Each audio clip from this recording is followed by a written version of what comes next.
Hello YouTubes, this is just an update on the basement aquaponics setup. So as you can see, I have removed my airlift pump. Those guys are now sitting idle, and the problem was that not only was it not really pumping fast enough, it was oxygenating the water too much, which raised my pH to around like 8, and I found that none of my plants would grow. They were all dying and turning kind of yellow and stuff, so I had to add some of this hydrochloric acid or muriatic acid for quite a while to get all the buffer out of my water and then to kind of bring it back down again. But my pH is steady at 7 now, and I've had to add quite a few fish. So as you can see, they're in there. I think I have about 15 or 20 now. As you can see, the siphon's about to go. And the water is a little bit yellow. I had to add chelated iron as well because plants were looking a bit anemic. Since I've added that though and got the pH down, I've had no problems at all. Oh, I've also added an automatic fish feeder. So I was finding that with getting up in the morning and going to work, I miss a feeding and then I have to double feed at night, and that's not awesome. So that helps with the consistency, and then I'll go and top them up every once in a while. So in any case, I went and got some more fish today because I had no nitrogen left. I did a nitrogen test last night and I have no ammonia, I have no nitrite, but I was finding that the nitrates were at 0 as well. And that is because of the biofilter, which, as you can see here, has kind of gotten out of control. So as I've got in this corner, I got mesclun. That right there is red lettuce. Back here we've got some kale hidden down underneath our spinach, which is bolting, which is not all that awesome. And then back in the very back, if you go through the forest here, you got more red lettuce. Got some more red lettuce there on the back. And I have a tomato right there. He's kind of been growing. I thought he was going to die, but he made it. More red lettuce, and then this is a little forest of kale. So they seem to have really taken off in the past couple days. Mostly what's growing there is just the mesclun kale. I've got 4 lights on there, so that's 8 bulbs, and I found since adding this second light that really helped with a rather explosive period of growth. So yeah, the last time I checked before these things took off, my nitrates were at almost 80 parts per million.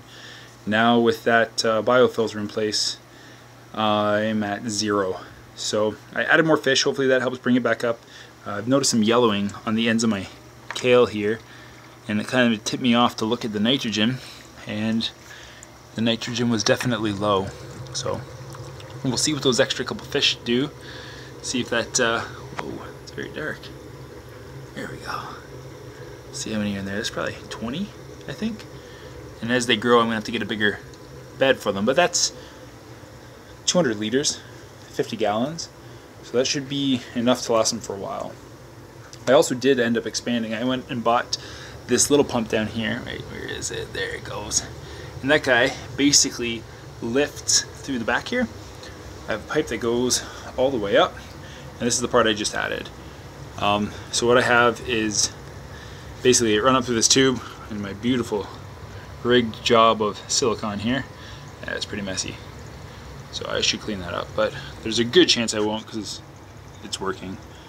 And then I have expanded clay underneath, which I have volcanic rock, this stuff right here. So that's probably filled up to the brim, and then the very top I did the expanded clay just to make it easier for the plant to get through, and then it does a better job of sealing. I was losing a ton of water through evaporation. So there is, I think, 14 pots here, and the sprouts are just now starting to come up. I just kind of threw the seeds right down in there, and they seem to be finding their way out. So just kind of give you a look for this. Basically the water is just shy of the side there, and then these guys sit down in there, and the volcanic rock is really porous. I don't know if it's capillary action or whatever that's called, but it lifts the water up. Like, it actually brings the water well up out of the water. And one of the problems I was having was the volcanic rock at the level that it was at, it was really wet on top, and with the fan blowing across that, it was causing wild amounts of evaporation. I was losing a bunch of water, and so I've been having to keep kind of primer buckets. So I have this water, which is just tap water, the water here is very hard, so I have to soften this and even drop the pH. There's so much calcium in it that I have to drop the pH with the muriatic acid. And that right back there is just distilled, because it won't change the pH at all. It's got nothing in it. So I've been doing a bit of both. That guy's not open yet, but I have added probably about 30 liters of distilled water to try and only have to add acid to buffer out half of the water I've been working with. But this is after about 4 weeks, 5 weeks of growth. I can't remember when the last video was that I posted. But I would be interested in seeing what this expansion ends up producing. I was thinking about trying to do 2 heads of lettuce per spot. That may not be a good idea. It may be 1 head of lettuce. And there's only 1 light here. I'm going to get another light to basically drop right above here. And then hopefully that'll be enough to grow us a delicious head of lettuce. Alright, that is all.